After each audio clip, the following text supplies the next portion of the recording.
नमस्कार प्रिय साथियों, मैं रुपेश साहू आप सभी का स्वागत करता हूं आपके अपने परिवार स्मार्ट पीएस एकेडमी पर। आशा करते हैं आप सभी स्वस्थ और मस्त होंगे और अपनी तैयारी में सजग रूप से बने होंगे। जैसे कि सर ने आप सभी को बता दिया है कि 17 फरवरी 2025 से वर्दी बैच का क्लास कंटिन्यू होगा, जिसमें से वर्दी बैच में नगर सैनिक का एग्जाम 22 जून को होने वाला है और पुलिस कांस्टेबल वाला 14 सितंबर को। तो हम सबसे पहले छत्तीसगढ़ होम गार्ड नगर सैनिक को आधार मानते हुए इसमें पढ़ेंगे मैथ्स तक का सिलेबस। तो सबसे पहले मैथ्स तक पढ़ने के पहले उसके सिलेबस के बारे में आज हम चर्चा करेंगे विशेष रूप से, जिसमें से हम देखेंगे मैथ्स और इसके साथ मैथ्स के साथ साथ इसके बाद अगला बार हम रीजनिंग को देखेंगे। तो जैसे कि आप सभी को पता है पिछले एग्जाम का विभाग लेता था और इसमें मैथ्स और रीजनिंग का वेटेज कम था, लेकिन इस बार इसका एग्जाम व्यापम लेने वाला है और व्यापम में मैथ्स और रीजनिंग का वेटेज देखने को मिलता है। लगभग 20 प्रश्न के आसपास इसमें प्रश्न आएंगे। तो आइए मैथ्स के अंतर्गत किन किन टॉपिक को हम देखने वाले हैं। तो इसमें सबसे पहले छत्तीसगढ़ पुलिस भर्ती और नगर सैनिक का लगभग मैथ्स और रीजनिंग का सिलेबस सेम रहने वाला है। इसका सिलेबस तो एकदम से नहीं बताएं विभाग ने किस प्रकार से सिलेबस रहने वाला है, लेकिन जैसे कि एग्जाम में पूछा जाता है व्यापम में किस प्रकार से संख्या पद्धति, वर्ग, वर्गमूल, घातांक करनी और ऐसे किन किन टॉपिक से ज्यादातर सवाल पूछते हैं उसके बारे में आज विशेष रूप से चर्चा करेंगे। तो सबसे पहले देखते हैं संख्या पद्धति। तो संख्या पद्धति क्या है? तो गणित को किसी भी चीज को पढ़ने से पहले हमें संख्याओं के बारे में जानना जरूरी है कि सम संख्या क्या है, विषम संख्या क्या है। क्योंकि अगर औसत की बात करें क्रमगत सम संख्याओं का योग कितना होता है, योगफल इतना है, तो उसका औसत ज्ञात कीजिए। तो इस प्रकार से जितने भी पैटर्न होगा उसमें सभी से अंकों का भी प्रश्न पूछा जाएगा। हम वर्ग, वर्गमूल में देखेंगे, घातांक करने में देखेंगे, यहाँ खासकर सरलीकरण में भी देखेंगे। तो सब में क्या रहता है? अंक रहता है। इसका मतलब अंक या संख्याएं। जैसे कि यहाँ पर दिया है संख्या पद्धति। तो संख्या क्या होती है? संख्याएं डिजिट नंबर में 1 2 3 जिसका मापन गिनने में प्रयोग करते हैं उसको बोलते हैं संख्याएं। और संख्या पद्धति क्या है? उसको सुव्यवस्थित क्रम से, जैसे कि हमने सम संख्या बोला, अब यहाँ पर हमने क्या बोला? सम संख्या, सम संख्या। इस प्रकार से सम संख्याएं बोल दिए। संख्या पद्धति के अंतर्गत हमने सम संख्याएं बोल दिए। तो व्यवस्थित रूप से कैसे होगा? जिसमें से हम मानेंगे 1 2 3 4, ये तो व्यवस्थित रूप है, लेकिन सम संख्या है क्या? नहीं है। तो सम संख्या के बारे में जानेंगे तभी तो हम इसका क्वेश्चन बना पाएंगे। इसमें देखिए सम संख्या कहाँ से स्टार्ट होगा? जो 2 से पूर्णतः विभाजित हो वहां सम संख्या होती है। और कहां तक जाएगा? अनंत रूप से चले जाएगा। इसी प्रकार से सिर्फ सम संख्या होती है क्या? पूर्ण संख्या भी होती है और प्राकृतिक संख्या। इसके अंतर्गत कौन कौन सी संख्या है इसके साथ साथ क्रमागत भी देख लेंगे। तो सम संख्या पद्धति के अंतर्गत जितने भी, हाँ, और इसमें खास बात क्या है, हम इन सभी को जितने भी सिलेबस के अंतर्गत पढ़ाया जाएगा टॉपिक वाइज पढ़ाया जाएगा। कौन सा? जैसे कि हम टाइप 1 टाइप 2 इस प्रकार से करके हम पूरा टाइप से कंप्लीट करेंगे। और इसमें देखिए संख्या पद्धति में लगभग 20 से 25 टॉपिक होते हैं। तो सभी टॉपिक को पढ़ना जरूरी है क्या? बिल्कुल है। लेकिन कौन कौन से इंपॉर्टेंट टॉपिक हैं? तो इंपॉर्टेंट टॉपिक को हम सबसे पहले पढ़ेंगे, उसके बाद टॉपिक वाइज टॉपिक इसको कंटिन्यू करेंगे, जितना जरूरत होगा उतना है संख्या पद्धति के अंतर्गत करेंगे। उसके बाद आ जाते हैं दूसरा चैप्टर, वर्ग, वर्गमूल तथा घन और घनमूल। आने वाले समय में जितने भी प्रतिशत, काम समय वाला, चार समय दूरी में अगर किसी भी संख्या का छोटे छोटे क्वेश्चन अब एक साथ नहीं पूछा जाता, किस प्रकार से अलग अलग नहीं पूछा जाता।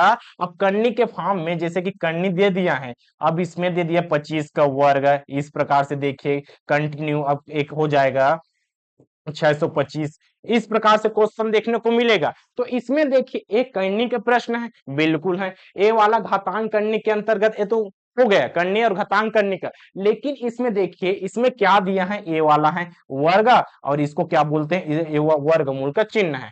तो वर्ग वर्गमूल जानेंगे तभी तो घातांक करनी बना पाएंगे। अगर सरलीकरण में इस प्रकार से क्वेश्चन दे दिया, अगर इसको लंबा करके सरलीकरण में कुछ और प्रकार से ऐसा दे दिया करनी इस प्रकार से और कोई संख्या देता तो क्या करते? तो हमारा बेसिक क्लियर होना चाहिए। तो इस प्रकार से संख्या पद्धति को तो देखेंगे, संख्याओं के बारे में तो जानेंगे, उसके साथ साथ हम वर्ग वर्गमूल को देखने को मिलेगा। इसके साथ अगर ये 2 है तो ठीक है, वर्ग है तो ठीक है, अगर 3 हो जाता जैसे कि 6 की घात 3 इस प्रकार से रहता। और करनी में इसी को देख लीजिए, इसमें देखिए करनी में 3 ऐसा करके रहता और इसमें क्या हो जाता? 27।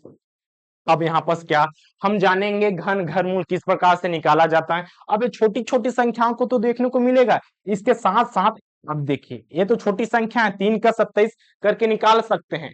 तो किन किन विधियों का प्रयोग करके अब जैसे का 27 का निकालने की कोशिश करेंगे, 27 का निकालने की कोशिश करेंगे, इसमें देखिए तो किससे कटेगा, 2 से कटेगा क्या, 2 से नहीं कटता। तो सबसे पहले उन छोटी संख्याओं से काटने की कोशिश करेंगे जो कट जाए। तो 27 किससे कटेगा, 2 से कटता है क्या, नहीं कटता। 3 से कटेगा, हाँ 3 नहीं, 27 9 बार में कट जाएगा। उसके बाद जब तक एक ना आ जाए, जब तक एक ना आ जाए इसको काटते ही जाएंगे। अब 3 से कटेगा, 3 तिया 9, अब ये हो गया 3 बार में, देखिए ये हो गया। अब किसका बना, 3 गुणित 3 गुणित 3, इस प्रकार से बन गया 3 बार। और इसमें 3 का क्या करेंगे, कंबाइन करेंगे और 3 बाहर निकाल लेंगे। इस प्रकार से 3 क्या हो गया, 3 इसका निकल गया, घनमूल निकल गया। अब देखिए हम निकाले किस विधि से, हमने गुणनफल विधि से निकाला। अब गुणनफल विधि से निकाला तो हम कहां पास पहुंच गए, हम पहुंच गए लघुत्तम समापवर्तक। सेम किसी भी संख्याओं का एलसीएम निकालने का तरीका क्या होता है, लघुत्तम समापवर्तक निकालने का तरीका यही है। वहां छोटी से छोटी राशि इस प्रकार से, और इसके साथ ही हम क्या देख लेंगे, एलसीएम के साथ एचसीएफ भी देख लेंगे। ये तो लघुत्तम समापवर्तक है, एलसीएम क्या बोलते हैं, एलसीएम, और इसको एचसीएफ। इसके बारे में पूरा देखेंगे, क्वेश्चन के माध्यम से देखेंगे। ये तो बस निकालने का तरीका है, लेकिन दो संख्याओं का लघुत्तम समापवर्तक और महत्तम समापवर्तक इतना है, पहली संख्या इतना है तो दूसरी संख्या ज्ञात कीजिए। इस प्रकार से क्वेश्चन बहुत पूछ रहा है, व्यापम बहुत पूछता है लघुत्तम समापवर्तक में। तो इतने टॉपिक से हम सिर्फ इतना बेसिक को देखेंगे, उसके बाद आ जाएंगे हम लेवल को बढ़ा देंगे। बढ़ेगा तो कहां पास आ जाएंगे, अनुपात से अनुपात वाले चैप्टर में।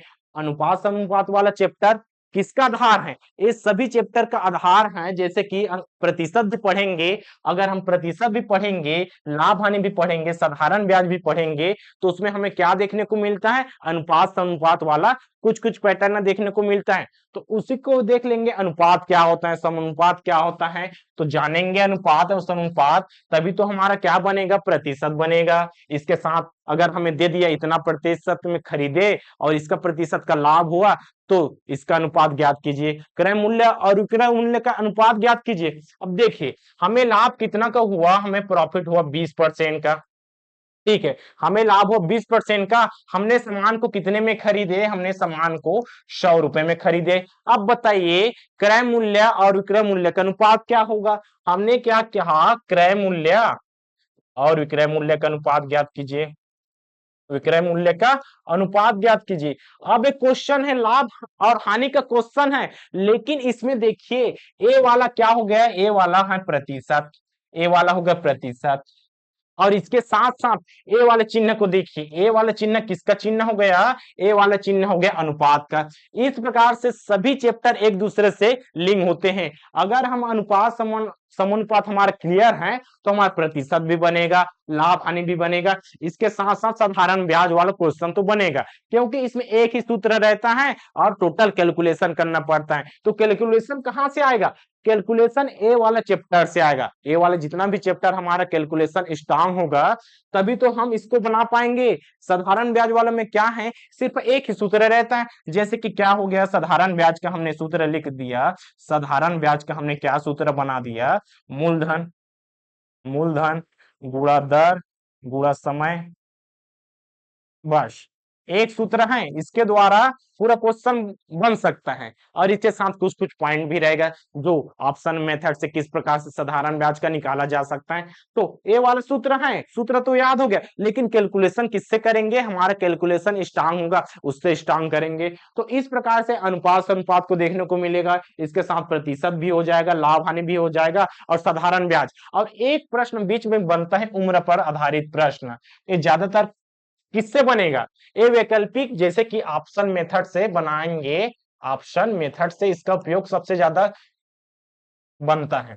सवाल तो बनेगा जैसा क्वेश्चन कहेगा उससे बनेगा, लेकिन इसमें टाइम ज्यादा लेता है। तो इसका सबसे ज्यादा उपयोग किसमें करेंगे, जितना 4 ऑप्शन दिया रहेगा तो 4 ऑप्शन का उपयोग करके हम इसको बना सकते हैं उम्र पर आधारित प्रश्न को। और इसके साथ देखिए ए वाला सबसे मोस्ट इंपॉर्टेंट चैप्टर होने वाला है औसत का, क्योंकि जितने भी क्वेश्चन पूछता है व्यापम, जितने भी क्वेश्चन पूछता है लगभग 1 या 2 प्रश्न औसत से देखने को मिलेगा। दो संख्या का औसत इतना है, तीसरे संख्या का औसत इतना है, तो चौथी संख्या ज्ञात कीजिए। इस प्रकार से औसत से संबंधित बहुत सारे सवाल बनते हैं। इसके बाद हम देखते हैं कुछ आगे के चैप्टर, जिसमें से क्या आ जाएगा, चाल समय दूरी। तो इन तीनों में क्या संबंध है, जैसे कि एक सूत्र होता है चाल बराबर होता है दूरी बटे समय। दूरी बटे समय, आप यहां से 5 मिनट लेट आए, उसके बाद गए तो स्पीड बढ़ाए तो जल्दी पहुंच गए, लेकिन कम स्लो में आए तो देरी से पहुंचे। इस प्रकार से प्रश्न कहां से आ जाएगा, चाल समय दूरी से। अगर उसमें, अब इसमें तो सामान्य प्रश्न हो गया, लेकिन इसके साथ साथ क्या कह देगा, रेलगाड़ी से आना जाना, दो रेलगाड़ी आपस में कब मिलेगी, अगर ये 3 बजे निकला, ये वाला 4 बजे निकला, तो बीच वाला डिस्टेंस बताइए, मिलने का समय बताइए। तो उसमें रेलगाड़ी वाला संबंधित सवाल इसमें देखने को मिलेगा। इसके साथ साथ काम और समय, जैसे कि दो व्यक्ति हैं, एक व्यक्ति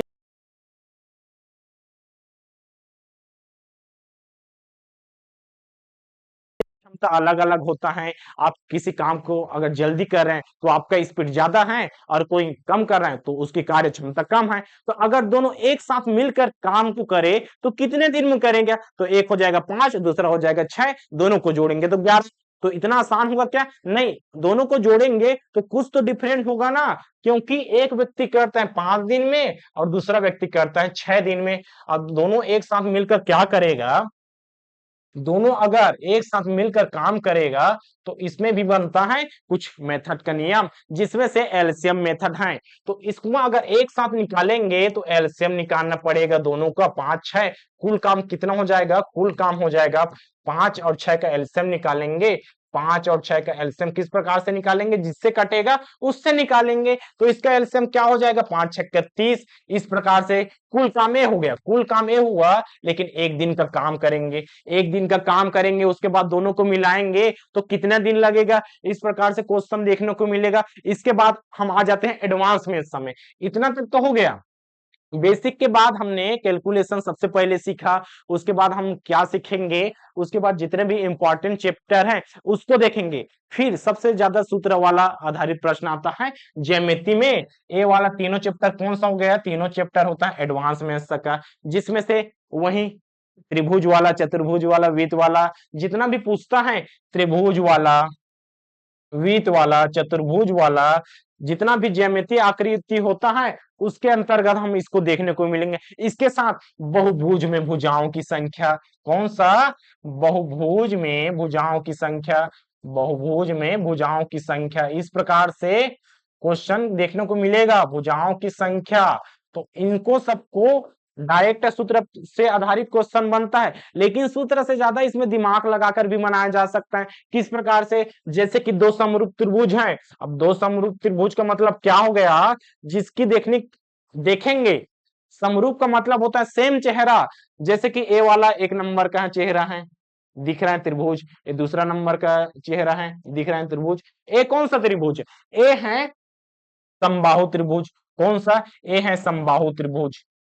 ठीक है, ए है समबाहु त्रिभुज, ए भी है समबाहु त्रिभुज, लेकिन देखिए ये छोटा है और ये वाला है बड़ा। तो इस प्रकार से अगर कोई छोटा है, अगर कोई बड़ा है, देखने में सेम है, तो क्या हो जाएगा, अनुपातिक रूप से बराबर हो जाएगा। क्योंकि देखिए अगर इसकी भुजाओं को मान ले, ए वाला भुजा 1 है, ए वाला 2 है, ठीक, अगर दोनों समरूप हैं, अगर ए हो जाएगा 10 तो इसका मान क्या हो जाएगा, ए वाला का मान हो जाएगा 20। तो 1/2 बराबर क्या हो जाएगा, 10/20, और इसको काटेंगे तो 1/2 ही आ जाएगा। इस प्रकार से समरूप त्रिभुज को देखकर ही बनाया जा सकता है, किससे, ज्यामितीय आकृति से। और इसमें कुछ कुछ प्रकार से सूत्र देखने को मिलेगा, उसको देखेंगे। अब जैसे कि अब इसमें आ गया क्षेत्रमिति से, तो क्षेत्रमिति क्या है, ये तो ज्यामितीय आकृति है। क्षेत्रमिति में देखेंगे और आयतन में क्या देखेंगे, ये 2D आकृति है, 2D आकृति है, और ये वाला है 3D, त्रिमिज आकृति। तो किस प्रकार से है, देखिए इसमें क्या होता है, इसमें इसके अंतर्गत आ जाता है त्रिभुज, चतुर्भुज और वृत्त। वही वाला चैप्टर कौन सा, त्रिभुज आ जाएगा, इसके साथ चतुर्भुज आ जाएगा और वृत्त आ जाएगा। लेकिन आयतन वाले में क्या, आयतन वाले में जिसके लंबाई चौड़ाई के साथ, अब इसमें क्या होगा, सिर्फ लंबाई और चौड़ाई रहेगा, लेकिन इसमें ऊंचाई भी आ जाएगा। किस प्रकार से देखिए, ए हो गया त्रिभुज, मान लीजिए ए हो गया त्रिभुज, ठीक है, हमने बना लिया वर्ग या आयत, इस प्रकार से हो गया। ए हो गया क्षेत्रमिति के अंतर्गत, लेकिन हम क्या देखेंगे, आयतन में क्या देखेंगे, आयतन में इसी को बना दे जब ऊंचाई बनाएगा। इस प्रकार से देखिए ऊंचाई भी आ गया, ऊंचाई भी इसमें सम्मिलित हो रहा है, ऊंचाई भी देखिए, ये हो गया ऊंचाई सम्मिलित हुआ किसमें, आयतन वाले में। तो आयतन वाले में हमें देखने को मिलेगा, एक देखने को मिलेगा कौन सा, घन, घनाभ। वर्ग किसका, वर्ग इसमें आ जाएगा, वर्ग इसमें आ जाएगा, आयत इसमें आ जाएगा, और इसमें क्या आ जाएगा, घन और घनाभ। जैसे कि ए वाला हो गए वर्ग, लेकिन इसमें ऊंचाई को ऐड कर दिया जाए तो क्या हो जाता है, ऊंचाई को ऐड कर दिया जाए तो वर्ग का क्या हो जाता है, घन बन जाता है। इसी प्रकार से आयत का क्या बनता है, एक आयत का क्या बनता है, घनाभ बन जाता है। अब देखिए, अब इतना तो चीज क्लियर हो गया। अब इसमें हम क्या देखेंगे, इसके साथ अब सूत्र को देखेंगे, सूत्र किस प्रकार से निकालते हैं। उसके बाद हम सबसे लास्ट में क्या देखेंगे, सबसे लास्ट में देखेंगे महत्वपूर्ण प्रश्नों पर आधारित अभ्यास करेंगे। आधारित प्रश्नों का अभ्यास करेंगे किसका, जितने भी एग्जाम में आया हो क्वेश्चन है उसमें 3-4 लेक्चर में क्या करेंगे, महत्वपूर्ण प्रश्नों पर आधारित जितने भी क्वेश्चन रहेगा जो पेपर में आया हुआ उसको देखेंगे। तो देखिए आयतन वाले में थोड़ा सा देख लेते हैं, आयतन वाला का सूत्र किस प्रकार से निकालेंगे। तो इसमें सबसे पहले क्या देखेंगे, जैसे कि ए हो गया वृत्त, क्या हो गया, वृत्त हो गया। अब इसका सूत्र क्या होता है, इसका सूत्र होता है, यहां पर देखिए इसका होता है पाई आर स्क्वायर। ए हो गया वृत्त का क्षेत्रफल, किसका, वृत्त का क्षेत्रफल, वृत्त का क्षेत्रफल हो गया पाई आर स्क्वायर। अब इसमें देखिए एक वृत्त हो गया, वृत्त के ऊपर और वृत्त करेंगे, ऊपर ऊपर कंटिन्यू, इस प्रकार से एक वृत्त हो गया, एक वृत्त हुआ, उसके बाद इसके ऊपर में और कंटिन्यू करेंगे, कंटिन्यू करते जाएंगे। तो किस प्रकार से एक वृत्त के ऊपर में जैसे कि चूड़ी रखा, एक चूड़ी रखा, उसके बाद दूसरा चूड़ी भी रखा, इस प्रकार से हाइट बढ़ता जाएगा, हाइट बढ़ता जाएगा तो क्या बन जाएगा, इस प्रकार से कंटिन्यू चूड़ी को रखते जाएंगे, कंटिन्यू रखते जाएंगे, इस प्रकार से किसका आकृति बना लिया जाएगा, बेलन का बनाया, किसका, बेलन का बनाया। तो क्या हो गया, ए हो गया बेलन, ए हो गया बेलन। अब इसमें देखिए बेलन में क्या जुड़ा, सिर्फ ए वाला वृत्त कंटिन्यू जुड़ा, सिर्फ वृत्त का क्या जुड़ा, पहले था वृत्त, पहले था वृत्त, और इसमें सिर्फ क्या जुड़ा, इसमें सिर्फ ऊंचाई जुड़ा, क्या जुड़ा, ऊंचाई, कितना जुड़ा, एक वृत्त जुड़ा, उसके बाद दूसरा वृत्त जुड़ा, उसके बाद तीसरा वृत्त जुड़ा, इस प्रकार से कितना जुड़ा हमें पता नहीं। अब हमें पूछेगा क्या, बेलन का आयतन निकालिए भाई, बेलन का आयतन निकालिए, बताइए क्या हो जाएगा। तो क्या कह सकते हैं, वृत्त का है, वृत्त का क्षेत्रफल पाई आर स्क्वायर होता है, पाई आर स्क्वायर हो गया, और इसके साथ एच जुड़ा है, इसका मतलब हाइट का मल्टीप्लाई कर देंगे, किसका, ऊंचाई का गुणा कर देंगे, तो हमें क्या निकल जाएगा, बेलन का, बेलन का आयतन निकल गया। इस प्रकार से सूत्र बनता है, याद रखने की भी जरूरत नहीं, बस दिमाग लगाइए बन जाएगा। और इसके साथ जैसे कि हमने एक वृत्त के साथ सिर्फ एक ही वृत्त जोड़ा, एक ही वृत्त जोड़ा पाई आर स्क्वायर, तो एक का गुणा कर देंगे, दो जुड़ा, दो जुड़ा तो दो का गुणा करेंगे, इस प्रकार से कंटिन्यू चलेगा, इस प्रकार से कंटिन्यू चलेगा। तो हमारा सूत्र क्या हो जाएगा, हमारा सूत्र ये वाला हो गया पाई आर स्क्वायर, और इसके साथ हाइट का गुणा। लेकिन इसको काट दिया जाए, अगर तिरछे इस प्रकार से तीन भाग में बीच वाला काट दिया जाए कैसा, तो देखिए यहाँ पर किस प्रकार से काट रहे हैं, ए वाला हो गया, ए वाला बेलन हो गया, ठीक है, ए वाला क्या हो गया, बेलन हो गया, इस प्रकार से बेलन है। लेकिन यहां से हम काटेंगे इस प्रकार से, तिरछा यहां से लेकर, देखिए यहां से लेकर काटेंगे तो क्या बनता है, शंकु का निर्माण होता है। कैसे, देखिए यहाँ पर हमने काट दिया, तिरछा काटा तो ये क्या हो गया, ये हो गया शंकु का निर्माण हुआ। तो इस प्रकार से जो बेलन है, बेलन है तीन भाग में बंट गया। कौन कौन सा भाग, तो यहाँ पर देखिए ये तो इसका आर तो होता है, केंद्र होता है ए वाला आर, त्रिज्या तो होगा, इसमें भी त्रिज्या है, ये वाला देखिए, ये वाला भी त्रिज्या, इसमें भी एक और त्रिज्या हो गया, और ये वाला बीच वाला क्या हो जाएगा, इसका ऊंचाई हो गया, ये क्या हो गया, ऊंचाई हो गया। और इसी में भी क्या होता है, ये वाला तो त्रिज्या हो गया, क्या हो गया, त्रिज्या हो गया, आर त्रिज्या हो गया, और इसका बीच वाला क्या हो जाता है, केंद्र होता है, बीच वाला क्या होता है, केंद्र होता है, सभी को पता है, केंद्र हो गया। और इसका क्या हो जाएगा, ए वाला हाइट हो जाएगा। इस प्रकार से ए वाला क्या हो गया, हाइट हो गया।